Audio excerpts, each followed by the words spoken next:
안녕하세요. 원리를 찾아라 진행의 박지원입니다. 네, 신종호입니다. 네, 백악관과 민주당 부채 한도를 올리는 건 당연히 해야 한다라는 협상 불가 사안이라는 입장, 그리고 공화당은 재정 지출 삭감을 연기한다는 입장인 듯한데 팽팽합니다. 둘 사이에서 돌파구를 마련할 수 있을지는 아직 미지수인 것 같은데 이러한 부분이 또 우리 뉴욕 증시를 압박한 것 같습니다. 네, 맞습니다. 불확실성은 증시가 가장 싫어하는 재료이기 때문에 당연히 시장은 관망세를 유지할 수밖에 없었고, 더불어서 또 우리 시각으로 오늘 저녁에 미국의 소비자 물가 지수가 발표가 되기 때문에요.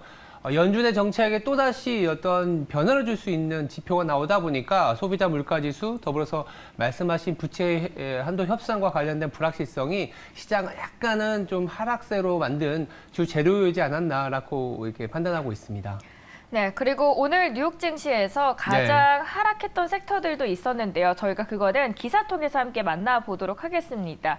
먼저 파이낸셜 타임스의 기사들부터 짚어보도록 하죠. 제목 이랬습니다. US stock retreats. 뉴욕 증시 retreat, 뒤로 후퇴하다라는 단어를 사용을 했습니다. 제목에서부터 하락했던 sektor들부터 하나씩 살펴보도록 하겠는데요. 저희가 바로 킥박스 통해서 만나보도록 하죠. 일단 루시드, 제2의 테슬라라고도 불리죠. 1분기도 큰 폭의 적자를 기록했습니다. 전기차 할인의 수익성 악화까지 엎친 데 덮친 격이었습니다. 심지어 실적 발표 자리에서 현재 루시드 에어 예약 대수가 얼마인지 공개하지 않았는데요. 이 점도 수요가 악화됐다는 추측에 무게를 더욱더 더했고요. 그리고 실적은 오늘 장 초반부터 영향을 주면서 하락하기 시작했습니다. 여기에다가 전기차인 니콜라도 실적이 저조했습니다. 그러자 장중에는 13% 넘게 하락했는데요. 주당 순이익은 애널리스트의 전망과 일치하긴 했습니다. 다만 매출이 못 미쳤고 거기에다가 전기차 트럭 생산은 일단 중단하겠다라고 밝힌 상황이 주가에는 다소 압박을 줬습니다. 오늘 전반적으로 테슬라도 사실 그렇고 니콜라, 루시드 전기차주들이 큰 힘을 내지 못하고 있는 상황입니다. 이게 테슬라의 가격이나 여파가 다른 기업들에게도 영향을 줬기 때문일까요?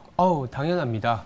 그러니까 선도업체의 가격 인하 정책은 당연히 이제 후발 업체들로 인해서는 마진이 축소되는 부분이고, 아무래도 대규모 그리고 규모의 경제를 이루지 못한 후발 업체들의 매출이 좀 떨어질 수 있는 가능성은 생산시성을 더 늘릴 수 없는 이슈로 작용을 하거든요. 경우에 따라서는 고정비를 커버하지 못해서 도산까지는 아니더라도 상당한 어떤 생산 축소를 해야 되는 부분인데, 간밤에 전기차와 관련된 이슈가 상당히 많이 나왔거든요. 이를테면 피스커라 그래서 또 다른 이제 스타트업, EV 스타트업도 전기차 생산 목표를 원래 42,400대에서 32,000대로 줄였습니다. 그만큼 가격 인하 내지는 전기차와 관련된 생산성 그리고 성장성에 조금씩 의심이 되는 뉴스들이 나오고 있고, 말씀하셨던 루시드 같은 경우에도 주가가 좀 하락했었던 부분이 실망스러운 실적도 있었지만 SUV, 즉 신규 SUV 차량이 소프트웨어 문제로 지연이 되면서